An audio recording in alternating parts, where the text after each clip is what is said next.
KPK jelaskan alasan periksa Anies Baswedan selama 11 jam. Jakarta, Posting News, ID Gubernur DKI Jakarta, Anies Baswedan selesai diperiksa KPK terkait dugaan korupsi penyelenggaraan Formula E. Anies menjalankan pemeriksaan selama 11 jam di gedung KPK. Anies terlihat sangat santai saat menjalankan sidang. Anies mengaku pihaknya selalu berusaha untuk bisa membantu KPK ketika bertugas di pemerintahan.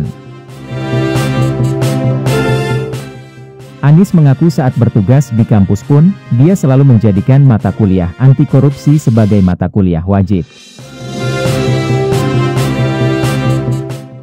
Namun, ada alasan dari KPK mengapa Anies Baswedan diperiksa dengan waktu yang lama atas kasus dugaan korupsi yang dilakukan Anies Baswedan. Ketua KPK Firly Bahuri menjelaskan mengapa Gubernur DKI Jakarta Anies Baswedan dimintai keterangan dalam penyelidikan dugaan korupsi terkait Formula E hingga 11 jam. Firly menyebut Anies mungkin banyak mengetahui soal Formula E. Kalau ada yang bertanya, lama sekali diperiksanya?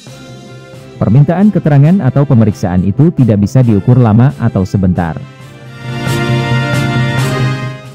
Bukan waktu yang dimaknai, tapi marilah kita memaknainya adalah mungkin yang diperiksa banyak pengetahuannya tentang suatu peristiwa, kata Firly Bahuri Kamis, 8 September 2022. Sebagaimana yang saya sampaikan, dia tahu, dia mengalami, mendengar, dia melihat sendiri. Itu sudah 4 unsurnya. Jadi panjang, pertanyaannya banyak, ucap Ketua KPK. Firly juga menjelaskan penyebab KPK mengundang Anies untuk dimintai keterangan dalam proses penyelidikan. Dia mengatakan hal itu merupakan bagian dari proses hukum. Karena, untuk kepentingan pengumpulan keterangan dan bukti. Itu kepentingannya. Jadi tidak kepentingan lain, kecuali dalam rangka penegakan hukum. Dan ingat, lembaga KPK, semua peristiwa di sini adalah peristiwa hukum. Termasuk yang kita lakukan sekarang, ucap Firly. Firly juga merespons tudingan pemanggilan Anies Baswedan bersifat politis. Dia mempersilakan publik untuk beropini. Jadi tidak ada peristiwa di KPK, di luar proses hukum. Kalaupun ada pendapat lain atau mengkritisi KPK, silakan saja. Karena ada saluran hukumnya, ucap Firly.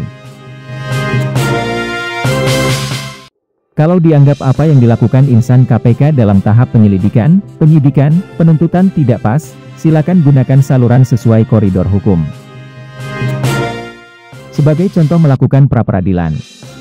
Kita tidak alergi dengan pengawasan itu, ucap Firly. Ikuti terus berita-berita kami yang terupdate, terpercaya dari berbagai sumber, dengan cara klik subscribe dan juga loncengnya, agar Anda selalu mendapatkan notifikasi jika channel YouTube ini mengupload video berita terbaru.